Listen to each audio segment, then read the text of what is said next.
The gym's better than anywhere now else. I enjoy the gym. Yeah, so do I. It's the start of my day. Absolutely. I feel better when I get done and I can take on the world. Be good. You too. Here we go. Getting started. So there was a gentleman, super nice guy, always says hi, older gentleman, and he always says when I ask, he asked me how I'm doing always, which is super cool, and then I would reply, man, I'm blessed. I said, how are you? And he says, I'm all giggles. So yeah, he's all giggles. Super nice guy. That's the great thing about going to the gym. It's better than going to the bar. Going to the bar, I mean, if you go to the, oh, here we go, let me do this. I forgot, I was supposed to plug something in. So going to the gym is much better than going to the bar. And you meet awesome people here. Now, I'm not saying you won't meet great people at the bar, but you meet great people at the gym too. And then you don't have any temptation to do something you probably shouldn't do. But if you're at the gym and you see somebody like, hey, what's up? You know, hey, you're looking good. Oh, you, what was your max? You know, it encourages you to keep going to the gym, which is fantastic. So today is day number 3 back from my deload week.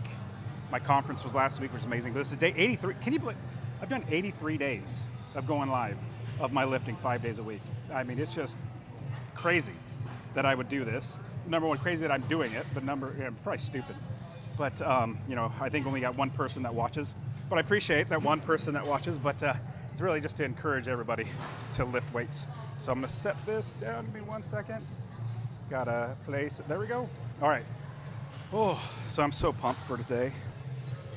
Today I actually get a lift a little heavier because I did deload week last week, which means you get back and you don't kill yourself the first day. If you start killing yourself the first day, where you are going back to your regular programming, sorry, I'm looking down because don't look in the mirror. I'm telling you, don't look in the mirror. Somebody doing the hip thrusters, I usually try to look away and not look at the camera or look in that direction.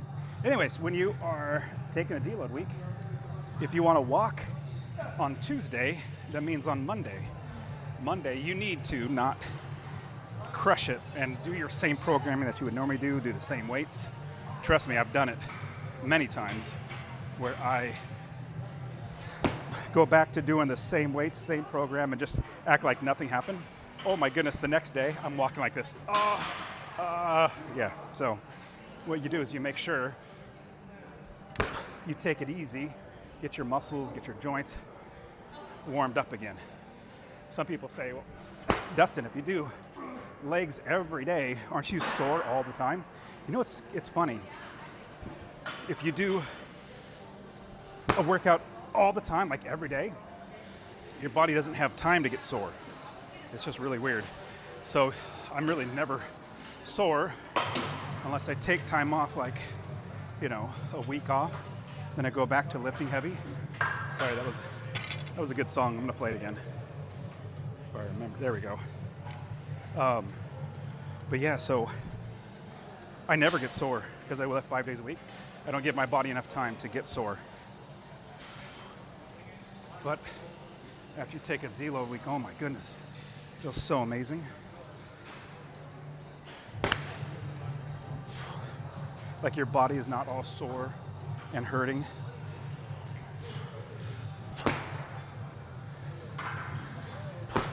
I want to share something with you guys. So at my conference I just had last week, at my conference I shared that it's not that you should invest in real estate, it's that you must invest in real estate. Did you know that Oracle just laid off 30,000 programmers? Oracle just laid off 30,000 programmers because of AI. Those are jobs completely lost to AI. And this is just the start. Elon Musk said that 50% of all white collar jobs are going to be gone. Like if you're a bookkeeper, yep, that job's gone. If you are an accountant, that job's going to be gone. Definitely programmers, anybody in customer service, on the computer. So I used to tell people for 10 years, you should invest in real estate because you get financial independence, you'll have generational wealth, You have cash coming in every single month. You buy one property, it makes you $1,000 a month. That's $12,000 a year. You buy 10 properties, that's $10,000 a month, $120,000 a year. So that's what I used to tell people. So you should invest. Now I'm telling you, it's not that you should, it's that you must invest. If you think about, if AI takes over your job, how are you going to make money to provide for your family? Then you don't have enough money to provide for your family, you lose your house. We saw it back in 2008 with that crash. So that is a very real possibility. So you need money coming in from someplace else outside of a JOB. You guys know what JOB stands for? I'm gonna fix this. It's a little off. There was somebody there. Do you guys know what JOB stands for? JOB stands for just over broke. It stands for just over broke because, and you'll know this if you're working at JOB, your boss is paying you just enough to keep you working without quitting, but not so much money, it takes money out of their pocket. If they paid you what you were worth, they would go broke. So what I suggest is you invest in real estate, you'll be protected when AI, and that's not if, it's when AI takes over your job. Imagine AI taking over your job, and then you have to feed your family. Now imagine this, the other opposite thing. AI will never, well, yet it seems, AI will never be able to own real estate. You can own real estate. So when you own real estate, that makes you cash flow every month. Then you can protect your family. You can feed your family. When you don't have a job, how are you going to be able to feed your family? So at my conference that I put on last week, Income Building Live, I was sharing how AI's taking your jobs, as well as right now, it's probably another 2008 crash all over again. In fact, I just released an episode this morning, actually, that showing how the banks who caused the 2008 mortgage crash, subprime loans, they're at it again. It's going to happen again. Right now, there's a private credit crash coming. You might be thinking, what is private credit?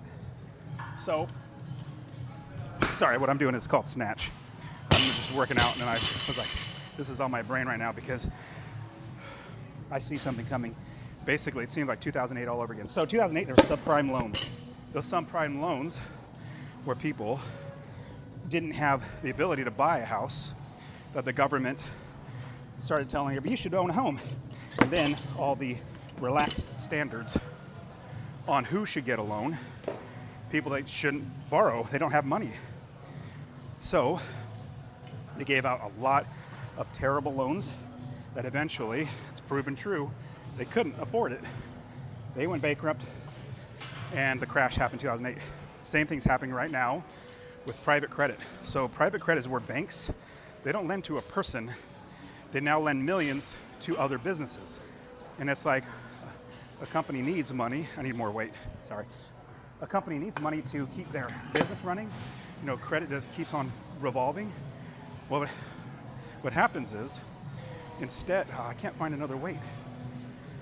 Let me see if I could find another way to get another 5 pounds, because that's not enough.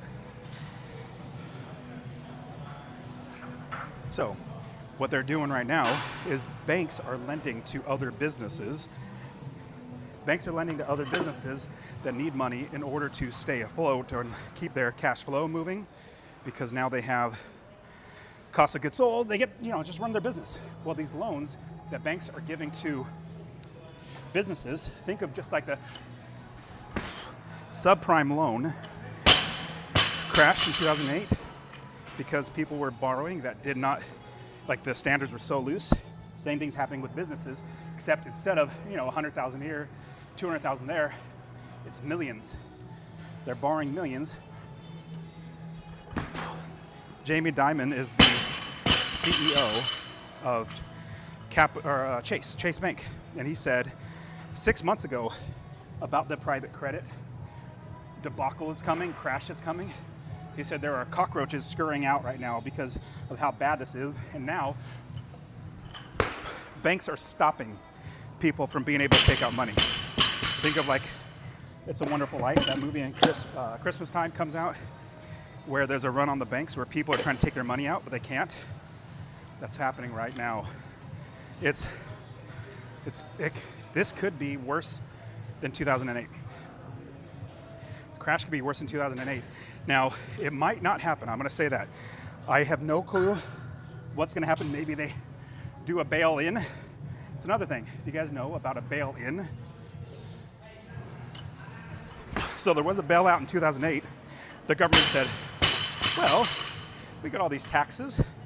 Let's take money from the people in taxes and give it to our buddies in the bank.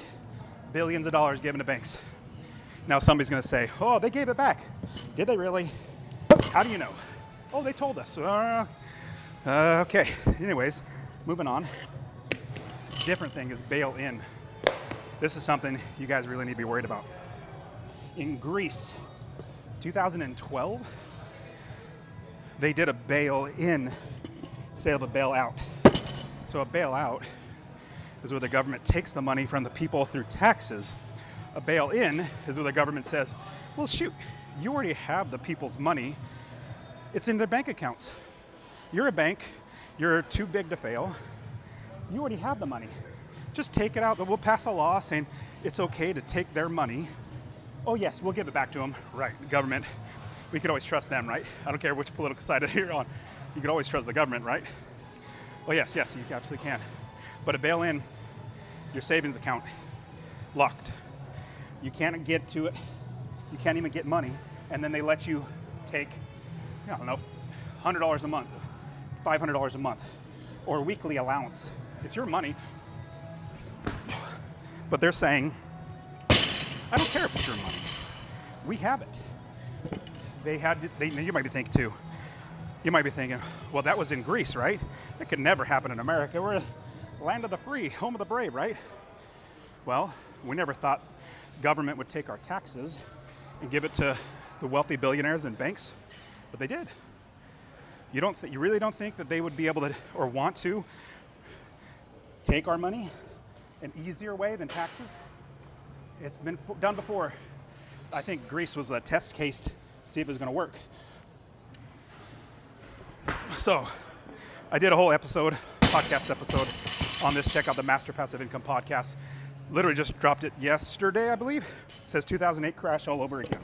That's the name of it. So, to be completely honest, everything from AI, all these wars, AI taking jobs, all the wars that are going on, all this private credit, people not having money enough anymore to live. I'm definitely worried for all of us. Especially, I think I've mentioned the elites. They don't want us to have any money. Think of this, the elites, as I'm talking about this, the elites will eventually hear this. I'm a small fish, so they don't care about me, but I gotta watch what I say. The elites don't like the middle class.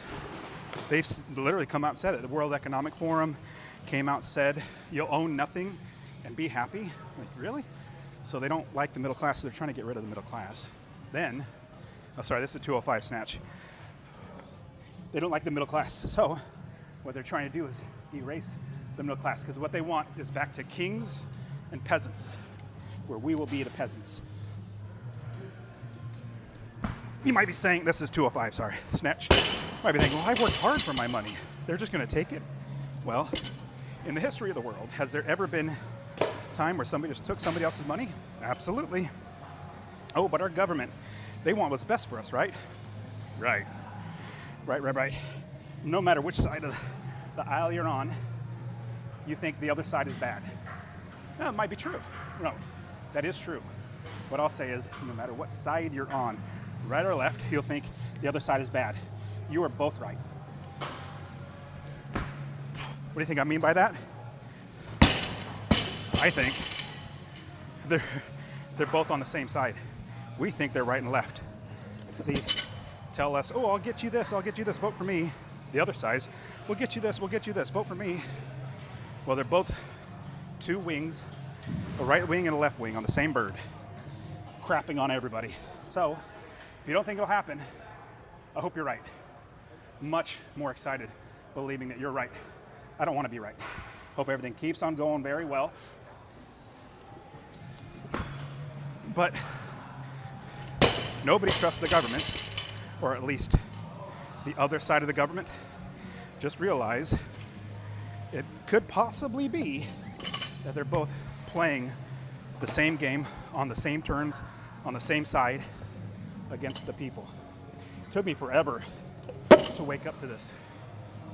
Honestly, it took me so long to wake up to the idea that they're on the same side. I was just like everybody else.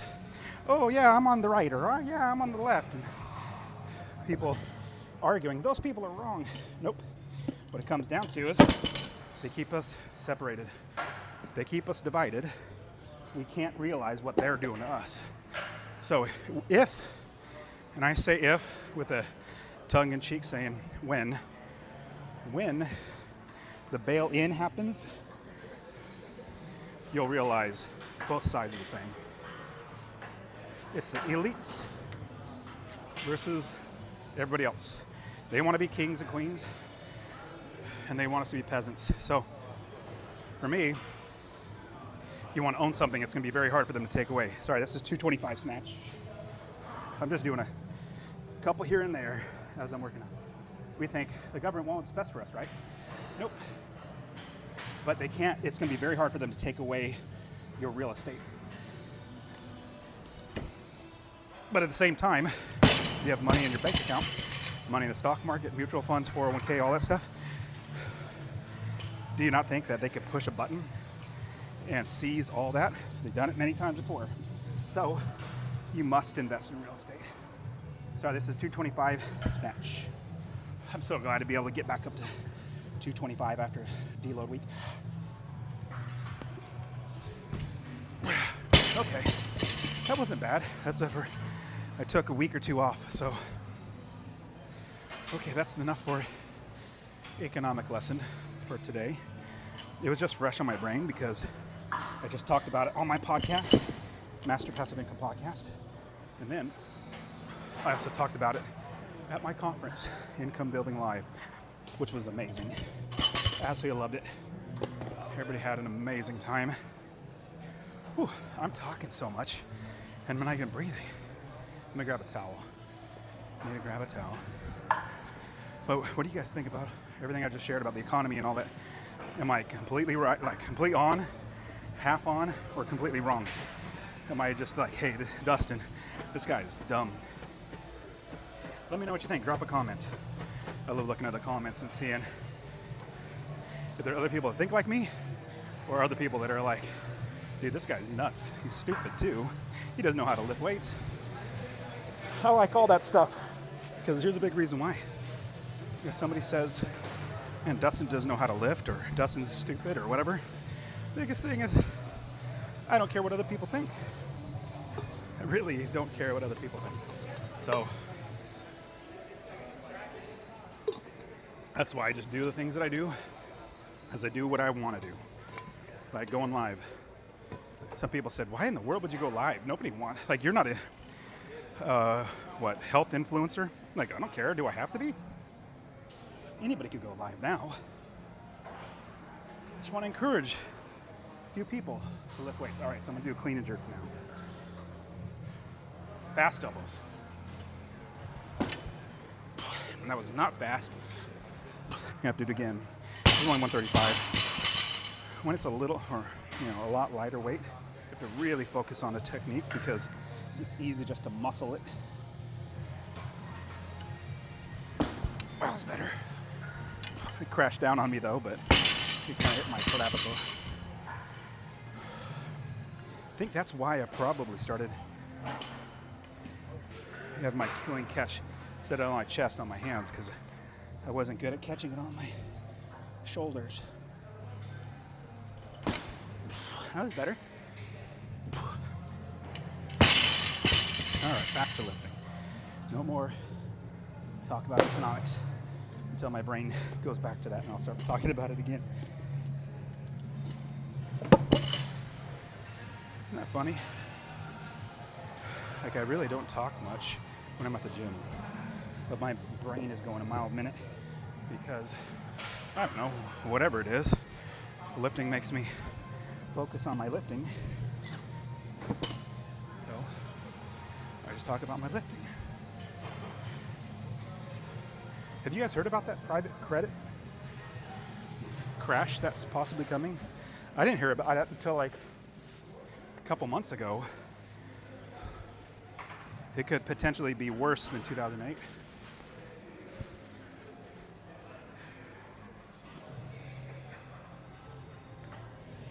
All right, so I talked so much more, explained a lot more on my podcast. Just look at Master Passive Income. Actually, what's great, if on Apple Podcast, you look up real estate investing, I'm usually number one. If you look up real estate investing on Apple Podcast, I've been doing that for like 5 years, which has been super awesome. All right, so we got 185, still warming up.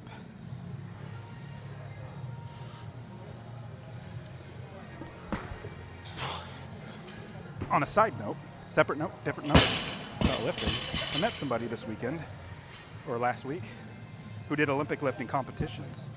He went to like nationals, I think, and he asked me, he said, do you ever do competitions? I said, no, I don't. I just love lifting. He goes, man, you're missing out. The competitions are so much fun.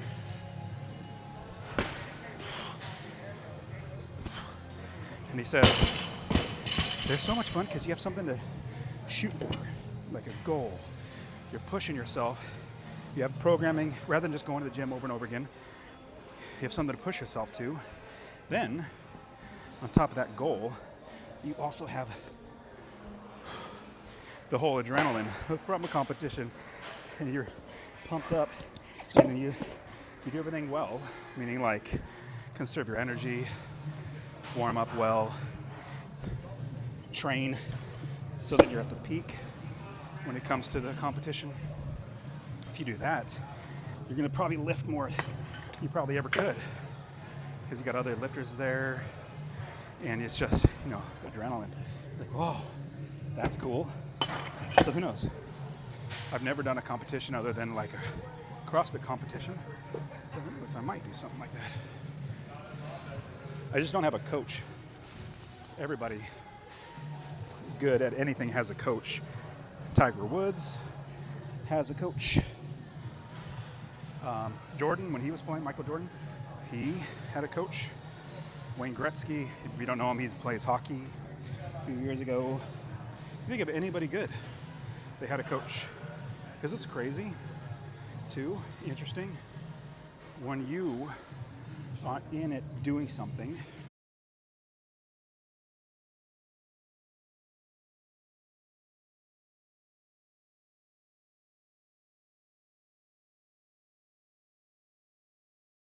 what you're doing, how you can do better. All right, so what is this, 215? 215, clean and jerk. Let's do fast elbows. That was okay.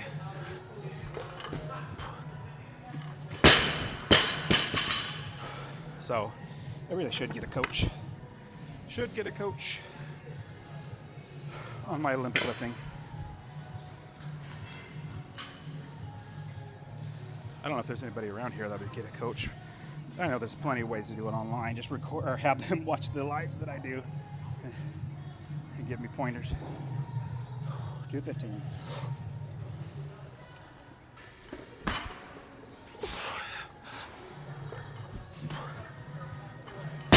I'll do a full one on this one. Man, I'm feeling very good. Like my body's not aching. My central nervous system's firing. If you were watching, like 2 weeks ago, my central nervous system was just shutting down. I couldn't even do like 205 snatch when my max should be 270, 275. I'm gonna do a full here.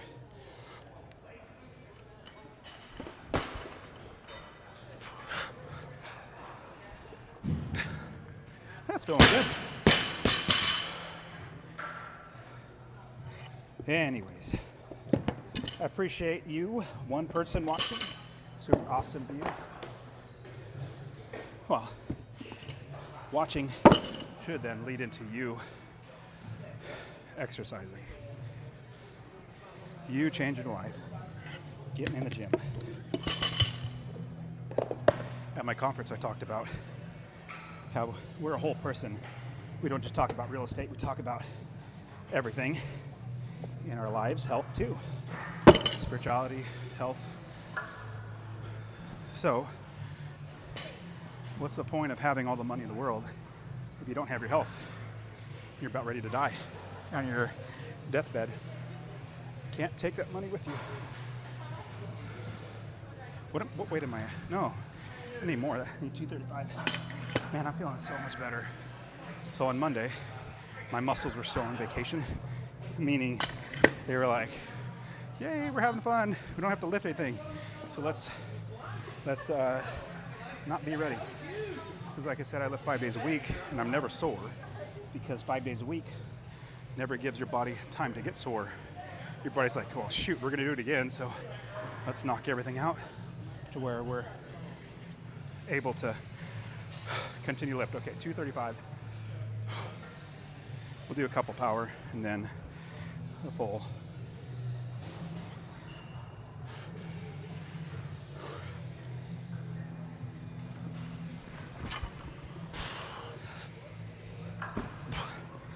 And some people do, they might split up, and sometimes just do cleans. I don't. Every time I clean bar, the purpose of a clean is to jerk it, get it over your head. So I rarely ever just clean. It always has a jerk afterwards.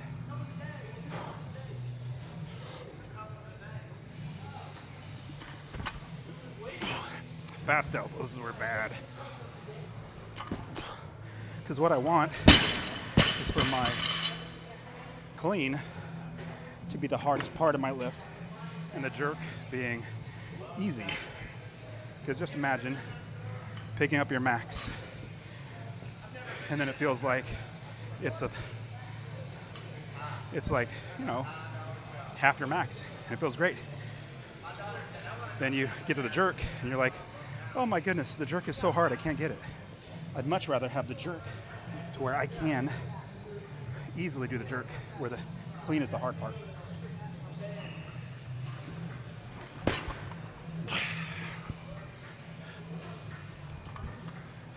At least that's my thinking. I'd much rather have the clean be the hard part and the jerk be the easy part. Kid you not, I think this is 315, 325, where I got, it's probably 315. I think my clean max is 325, or PR. Clean and jerk was 315. But then I got 315 on the clean. I thought, oh man, good, the hard part's done. Now all I gotta do is jerk it. Then I obviously gotta focus and do the jerk, but I hated, because I used to be, I do the clean, and then that was the easy part. And then I got to do the jerk. And then that being hard. Because after you do the clean, you're already tired. You're already tired. Let's say you caught the clean wrong, a little forward. You have to use more effort to not dump it. And then you're even more tired. I'm going to go up. I'm feeling pretty good. So I'll keep going up. But yeah, so that's why I love doing the clean and jerk always. And then, excuse me, then try to get better and stronger on my clean, on my jerk than my clean. Obviously I do focus on getting my clean stronger, but there's no point in doing the clean if you can't do the jerk for Olympic lifting. The whole purpose of the clean is to get to the jerk. It's really what it comes down to. All right, let's see.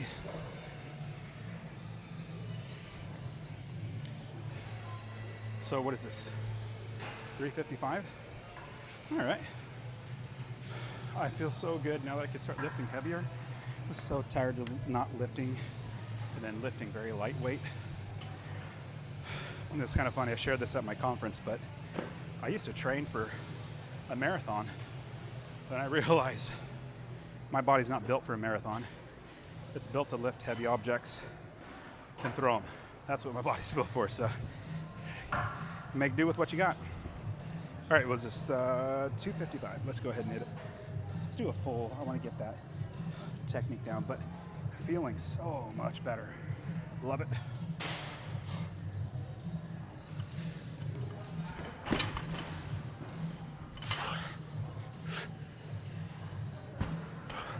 There we go. That feels great. Honestly, like 10 times better than I felt 2 weeks ago. I felt like absolute garbage 2 weeks ago. My body was falling apart. And as you know, you don't build muscle in a week. So when you take a deload week, you don't lose it in a week.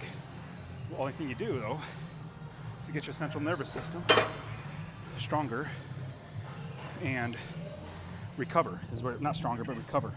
Because eventually your body's telling you, you've been working out for 6 months straight. What are you doing? This is stupid. You need a break. And that's what my body did. It went on its own break and made me take a break. Because as you'll notice about me, it's not that I underdo it. Actually, it's not that I underdo anything. I overdo everything. And that's, well, that's what's blessed me to be able to get where I'm at, financially independent, coaching thousands of people to invest in real estate, changing their lives. It's because I overdo everything, and overdo is not always bad. You just got to read yourself and things around you and say, okay, I've overdone it, let me pull back. And sometimes something outside yourself makes you do it. Well, for me, it was internally. My body was like making me stop, which was a bummer. Or let's say you're married and your spouse says, hey, you're working too much. You're like, we never see you. You're home for like 8 hours of sleep, eat and sleep, and then, yeah. So there are times you can overdo things. You just need to have self-control. Actually, the point is, I love doing squats. Well, that's not the point. I love doing squats. I was just saying, so I'm sitting at the bottom of my squat. But the point is self-control in both. So if you underdo things and you don't go to the gym and your problem is underdoing it, self-control to make yourself do it. If you overdo it like I do, self-control to regulate, self-regulate, and not have the issue of burnout or burn down, where your body burns down. Just self-control. In fact, that's one of the fruit of the spirit. Fruit of the spirit. Sorry, let me say it right. Galatians, I think it's chapter 6 or 5. 5 talks about fruit of the spirit. But of all the fruit of the spirit, love, joy, peace, patience, kindness, goodness, gentleness, faithfulness, and self-control. Self-control is the last one. Not sure why, but it seems fitting. You need self-control in order to have all of the other fruit in your body or in yourself to live those out. If you don't have self-control, you can love sometimes, but not all the time. You love when it's easy. Joy's the next one. Peace, patience, kindness, goodness, gentleness, faithfulness, and self-control. Like all these ones, it's easy to have those sometimes. But to have those all the time, it takes self-control. So I love sitting at the bottom of my squat, just opening up my hips, groin muscles, like everything. And remember, I just came off a deload week, and so this is the third day back. So you don't want to kill yourself and jump right back into it. You want to, not instead of doing that, you want to work your way up. So Monday, I think I might have got to 205 snatch. Today I got to 225. So you build up a little over time. You don't jump right into it. As you can see, I'm not actually even like walking funny because my legs aren't sore, because I still have all the muscle memory, strength, ligaments, stretching, and all that sort of stuff. But I also, I mean, from when I was working out before I took the deload week, then I also didn't overdo it. I've learned there are certain times to overdo something, certain times you don't. It's when you have self-control. All right, so we're doing back squats. We're just getting the squat. Really, honestly, it's not even my quads. It's not my hamstrings. It's the groin muscle. That is what I hate getting sore, because you can't get out of bed, can't get in the car, can't get out of the car, can't lift. So you can see from Monday to today, progressively getting heavier, progressively getting stronger. This is 295.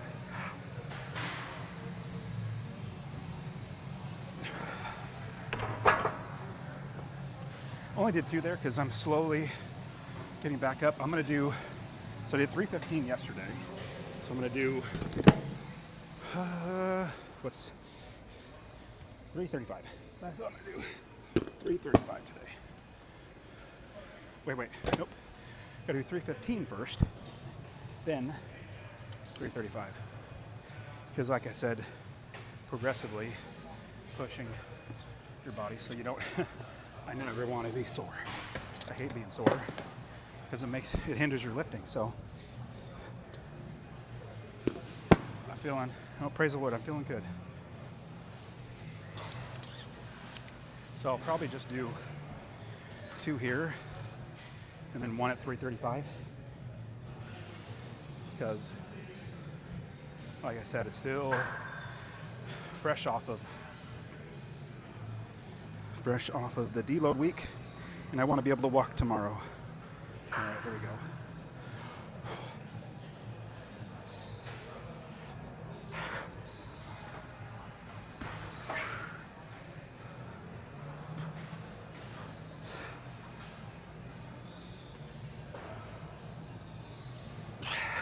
Felt good.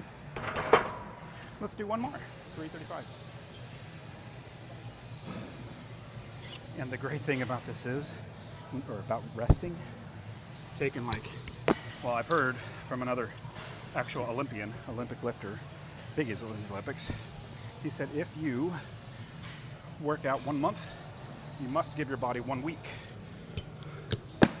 to recover. And when I say 1 month, it's at the level that I train, or Olympians train, where 5 days a week, 2 hours a day, and you're taxing your body every day. So I worked out for like 6 months straight. Took 1 deload week. At Christmas or September, I started working out hard because I didn't have to travel as much. Christmas time, I finally took it 1 deload week.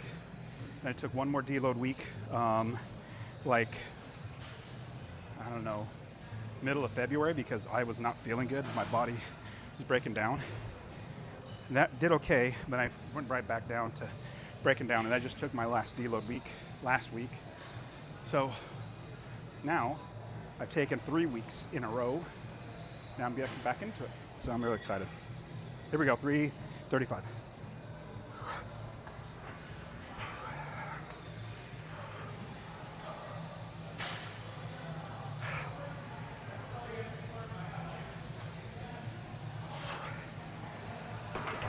So I paused and bounced, not for any necessary reason. I just felt good. I could have just, started there at the bottom and not bounced and go right back up, but I didn't. So what I'm gonna do now is my strict press, my favorite. Well, I'll say that tongue in cheek. Every lift is my favorite. Every lift. Snatch, back squat, front squat, overhead squat, strict press, clean and jerk. Like you name it, it's all my favorite. But I love doing the strict press because it also helps me to jerk more, like I was talking about earlier. I want to jerk more than I clean, so it's much easier. I'm gonna move the camera just a little bit since we're just using the rack. So it's off of there. Let's see if that's okay. And I'm still lifting. Just gotta change my shoes like Mr. Rogers. You guys remember that? Mr. Rogers? was in the 80s. Yeah, I'm old. But anyways, he always changed shoes. He would enter into the show, TV show for kids. He would enter into the show wearing a pair of shoes. He'd take them off, change shoes to indoor shoes, I guess, and then do his entire show. And then he'd leave and put shoes back on, or change shoes again. So anyway, that's why I called it a Mr. Rogers type of changing. So yesterday, strict press, I started at 135, and I normally, in my normal lifting, I would start at 185. So we're gonna start a little higher today. We'll do, what is this, 155. And I usually do 5 sets of 5, or at least try to. But since I'm just getting started, it'll probably be 3 sets, work my way up, and then probably take it easy on the higher weights.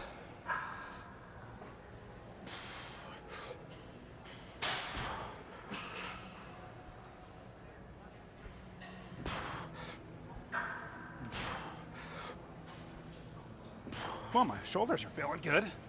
Yesterday they didn't feel strong at all. Like, I did 135 and barely could do 135.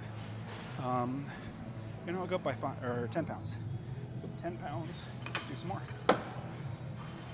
Oh my goodness, I love not having my central nervous system screaming at me. It wasn't just talking, saying, what are you doing? You should really think about taking a break.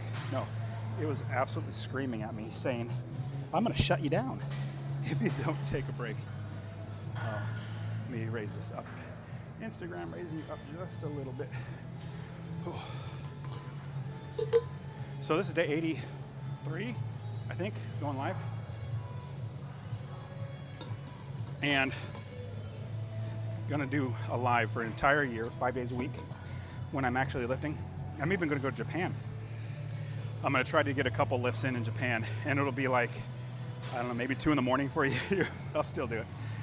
Sometimes, well, usually when I go on trips, I just don't lift because, I don't know, you want to enjoy. Like, you work out the entire year, then you want to enjoy your vacation. But since I've been doing it live, I don't know. We'll see. I'll try. All right, this is what did I put on? 165? Yep, 165.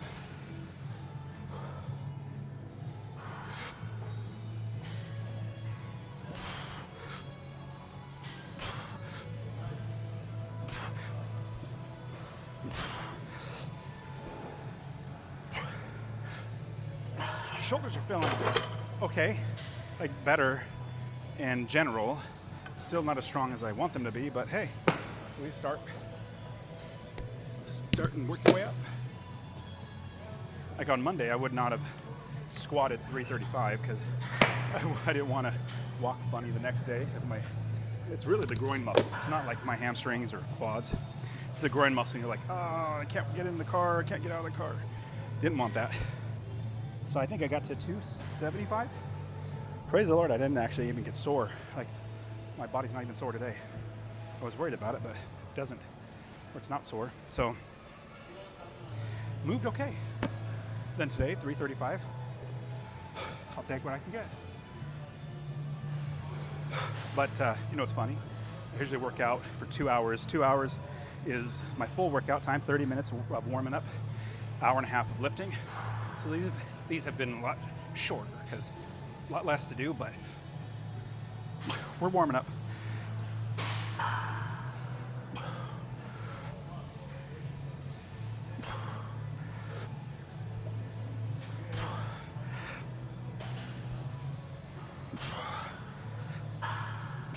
Not bad, pretty good, super excited. Oh my goodness, I mean, unless you're a lifter, you would have no clue what I'm talking about. Like, I would never have done all this lifting and be excited and, feel like I do, unless you're a lifter. And hopefully you become a lifter, you go to the gym all the time. But man, I'm feeling so much better. I can't believe that taking a week off, actually it's been like 3 weeks, 3 weeks off, it makes you lift so much more. But I appreciate you guys. I'll be here on Friday. Today's Wednesday.